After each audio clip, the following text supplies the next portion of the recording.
Alkitab dan alat tulisnya disiapkan ya. Anak-anak, simaklah video berikut ini.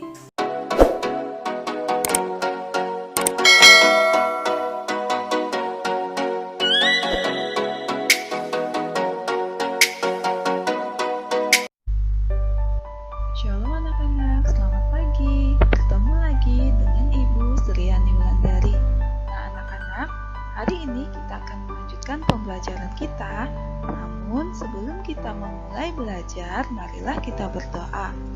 Tuhan Yesus, terima kasih buat kesehatan dan kekuatan yang Engkau berikan, sehingga kami dapat mengikuti pembelajaran kami pada hari ini.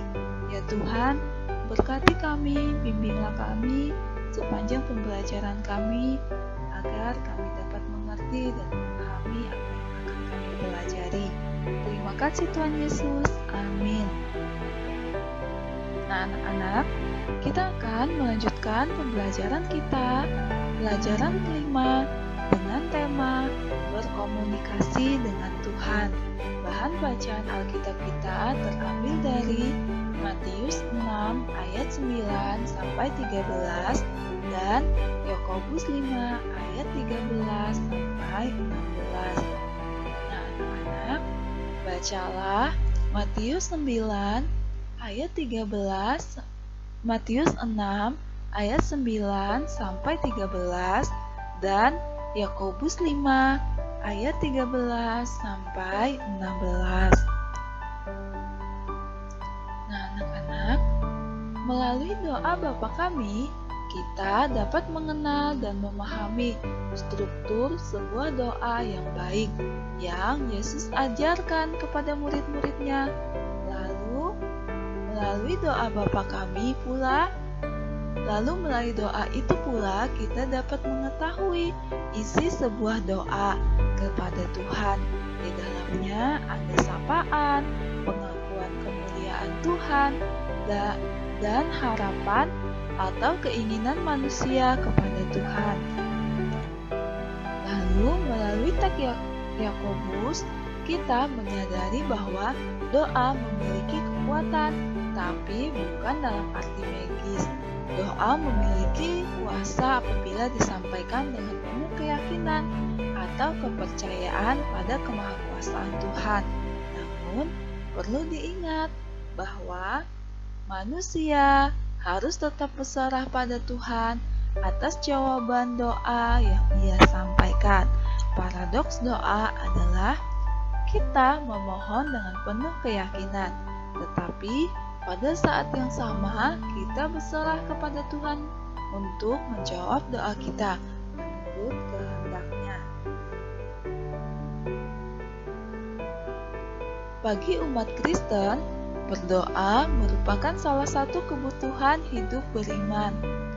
Tanpa berdoa, seseorang yang mengaku percaya kepada Tuhan sebetulnya tidak sungguh-sungguh percaya karena ia tidak pernah berkomunikasi atau tidak pernah merasa membutuhkan Tuhan. Nah, anak-anak, berdoa adalah cara kita berkomunikasi dengan Tuhan. Berdoa adalah bercakap-cakap atau berbicara kepada Tuhan kita. Dengan berdoa, kita seperti menyampaikan isi hati atau cerita kita kepada Tuhan, baik itu berupa cerita menyenangkan, cerita keluh kesah, maupun keinginan. Dan setiap orang, baik muda maupun tua, boleh berdoa kepada Tuhan kapan saja dan di mana saja. Nah, anak-anak, akan tetapi berdoa ternyata tidak pantas dilakukan secara sembarangan tanpa tujuan atau motivasi yang jelas.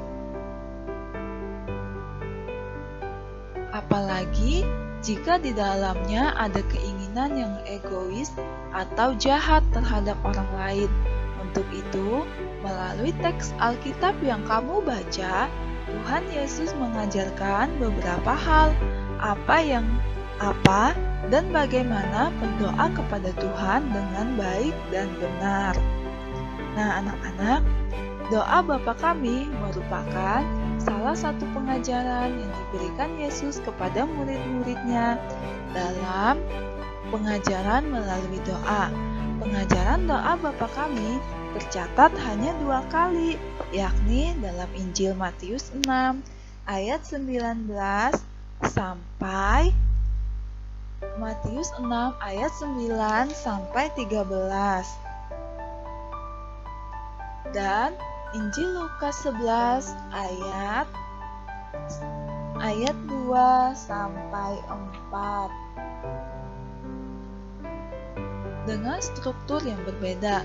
Doa Bapa Kami dalam Injil Matius ditempatkan dalam rangkaian pengajaran Yesus yang terkenal dengan sebutan khotbah di bukit, secara khusus dalam rangkaian pengajaran mengenai ritual ibadah yang benar.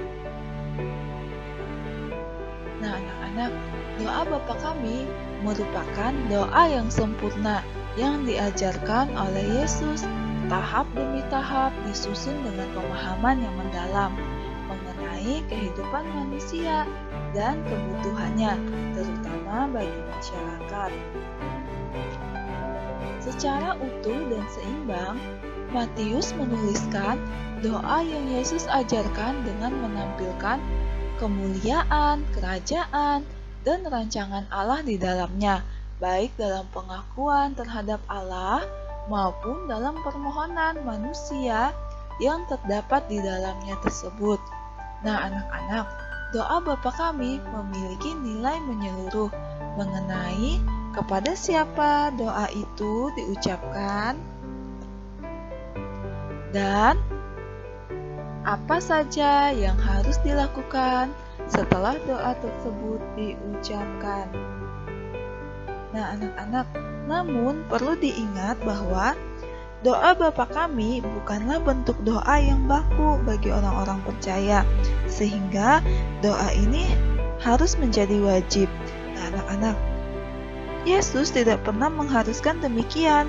Yesus mengajarkan doa tersebut sebagai model agar orang-orang percaya berdoa seturut dengan kehendak Tuhan dan cara yang mencerminkan kerajaan Allah. Doa bukanlah kesempatan untuk menonjolkan diri sendiri kepada Tuhan. Nah, anak-anak, doa bukanlah aktivitas ibadah yang memaksa Tuhan harus menuruti keinginan kita.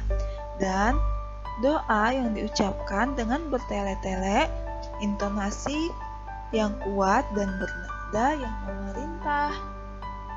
Nah, anak-anak, doa Bapa Kami adalah sebuah doa yang mencerminkan banyak kehidupan, yang mencerminkan banyak hal dalam kehidupan manusia. Tuhan Yesus mengajarkan sebuah doa yang bukan sekedar berkata-kata yang diucapkan oleh mulut, tetapi juga sebuah perilaku kehidupan. Nah, anak-anak, kemudian dari doa Bapa Kami, kamu juga dapat melihat dan mempelajari beberapa unsur doa yang kamu latih dalam kehidupan sehari-hari. Yang pertama, dalam doa ada sapaan kepada Tuhan, atau ada pembukaan teks, atau ada pembukaan yang menunjukkan kedekatan hubungan kita dengan Tuhan. Misalnya, dalam teks Alkitab yang kamu baca, kamu menemukan kata Bapa Kami yang di sorga. Bapa adalah sapaan seorang anak kepada ayahnya. Ini menunjukkan kedekatan si anak kepada ayahnya. Nah, anak-anak, Yesus memakai contoh kata Bapa karena pada waktu itu di Timur Tengah tempat Yesus berada, seorang ayah dekat dengan anak-anaknya dan selalu berusaha melindungi anak-anaknya dari bahaya. Nah, anak-anak, karena itu ketika kita memakai kata Bapa, kita pun sedang menunjukkan kedekatan hubungan kita kepada Tuhan, yaitu hubungan yang dilandasi rasa sayang dan kepedulian. Meskipun Tuhan berada di surga, namun Dia dekat karena selalu ada memperhatikan dan melindungi kamu. Nah, anak-anak, yang kedua, di dalam doa kita juga menyatakan kemuliaan Tuhan. Kata-kata yang Yesus pakai adalah, "Dikuduskanlah namamu, datanglah kerajaanmu, dan jadilah kehendak-Mu." Kita percaya bahwa Tuhanlah yang memiliki kekudusan, dan karena itu Tuhan layak disembah oleh manusia. Kemudian, melalui kata-kata "jadilah kehendak-Mu", kita menyadari bahwa apapun keinginan kita kepada Tuhan, pada akhirnya kehendak Tuhanlah yang terjadi dalam kehidupan kita. Artinya, yang utama adalah Tuhan, sebab Ia yang paling mengerti apa yang kita butuhkan, bukan apa yang kita inginkan. Kita berserah atau menyerahkan wewenang jawaban doa kita sepenuhnya kepada Tuhan. Nah, anak-anak, yang ketiga, di dalam doa kita menyampaikan keinginan kepada Tuhan Yesus, memakai kata-kata, "Berikanlah pada kami hari ini makanan kami yang secukupnya. Ampunilah kesalahan kami, dan janganlah membawa kami ke dalam pencobaan." Nah, anak-anak, kita meminta kepada Allah untuk memberikan makanan sebagai kebutuhan kita. Melalui permohonan ini, kita sepenuhnya bergantung kepada Allah. Selanjutnya, apa yang kita minta hanya untuk hari ini saja? Mengapa? Supaya kita belajar memuaskan diri dengan apa yang sudah kita dapat untuk satu hari. Ini menghindari sikap tamak, serakah, dan rasa tidak puas. Ampunilah kesalahan kami. Nah, anak-anak, sebagai manusia, tentu kita tidak lepas dari kesalahan-kesalahan yang kita lakukan dalam perkataan, perbuatan, maupun pikiran, sehingga sudah sepatutnya kita meminta ampun dan memohon pengasihan Allah. Allah Maha Pengampun. Dia akan mengampuni setiap dosa kita, asal kita sungguh-sungguh memohon ampun kepadanya. Hanya karena dengan memohon pengampunan, kamu akan memiliki hati yang tidak terbeban di hadapan Tuhan, dan memiliki rasa bebas dalam arti bertanggung jawab. Nah, anak-anak, kemudian janganlah membawa kami ke dalam pencobaan. Kita tahu benar bahwa dalam kehidupan sehari-hari selalu ada godaan dan cobaan untuk berbuat curang atau jahat terhadap orang lain atau makhluk hidup lainnya. Kadang-kala kita kuat, tetapi kadang-kala kita juga lemah, sehingga sewaktu-waktu bisa tergoda dan jatuh dalam pencobaan. Untuk itu, kita perlu meminta agar Tuhan melindungi, menjaga hati, pikiran, dan perasaan kita dari segala hal yang jahat. Kita juga perlu waspada terhadap setiap cobaan dan godaan. Nah, anak-anak, melalui doa ini, Tuhan Yesus mengajarkan kita bahwa doa bukanlah sekedar kesempatan untuk meminta dari Tuhan segala sesuatu yang kita inginkan. Dalam doa, kita juga perlu memuji, memuliakan, dan mengagungkan kebesaran dan kemahakuasaannya. Dalam doa, kita juga meminta bukan kehendak dan keinginan kita yang terjadi, tetapi biarlah kehendak Tuhan. Hal ini dipertegas dengan kata amin, yang selalu mengakhiri setiap doa kita. Kata amin berarti ya, sungguh, atau benar. Dengan mengucapkan amin pada setiap akhir doa, kita percaya bahwa Tuhan akan memberikan yang terbaik untuk setiap doa kita. Nah, anak-anak, kemudian dari teks Yakobus, kita belajar tentang keyakinan dalam berdoa. Pada bagian awal Yakobus berbicara tentang penyakit jasmania. Kita boleh menangani penyakit dengan meminta doa dari para penatua atau pemimpin gereja. Tugas para gembala dan pemimpin gereja ialah mendoakan orang sakit dan mengoles mereka dengan minyak. Beberapa gereja melakukan ini, beberapa tidak. Nah, anak-anak, Yakobus memberikan gambaran tentang tugas para pemimpin untuk para pemimpin umat untuk mendoakan umat gembalaannya. Dan tugas berdoa ini adalah sebuah tanggung jawab iman para pemimpin. Nah, anak-anak, minyak rupanya melambangkan kuasa Roh Kudus yang menyembuhkan.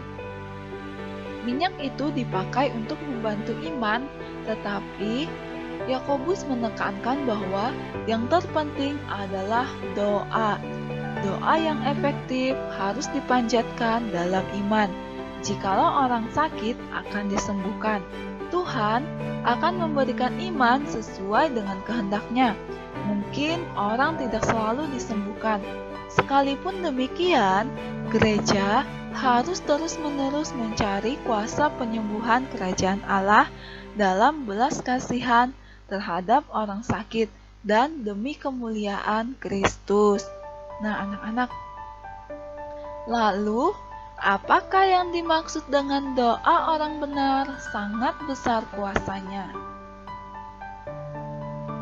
Doa orang benar tersebut dimaknai memiliki pengaruh atau kuasa yang mendekatkan orang kepada Allah, membangun secara rohani, menuntun orang yang didoakan kepada persekutuan dengan Allah, membawa kasih karunia, kemurahan, dan sejahtera, membawa yang terhilang kepada Kristus, memberikan hikmat, penyataan, dan pengenalan akan Kristus, membawa kesembuhan, dan menjadikan kehadiran Kristus nyata bagi mereka. Nah, anak-anak, teks kitab Yakobus menegaskan hal itu. Tuhan mendengarkan doa yang disampaikan dengan sungguh-sungguh dan Tuhan mengabulkan doa kita menurut kehendak Tuhan. Yakobus mengingatkan kita bahwa doa yang dengan yakin disampaikan kepada Tuhan memiliki kuasa yang sangat besar. Karena itu, latihlah berdoa yang baik dan benar kepada Tuhan. Nah, anak-anak, untuk pembelajaran kita hari ini sampai di sini. Sebelum kita mengakhiri pembelajaran kita, marilah kita berdoa. Tuhan yang baik, Engkaulah Tuhan yang menciptakan dan selalu memelihara kami. Ajarlah kami, anak-anak-Mu, berdoa kepadamu, karena kami masih belajar dan bertumbuh. Kami percaya Tuhan selalu menyertai kami dalam keadaan senang maupun susah. Amin. Nah, anak-anak, sampai jumpa di pertemuan berikutnya. Ibu berdoa dan berharap kalian selalu sehat dan tetap semangat belajar meskipun belajar dari rumah saja. Anak-anak, sampai jumpa di pertemuan berikutnya. Tuhan Yesus memberkatimu. Shalom.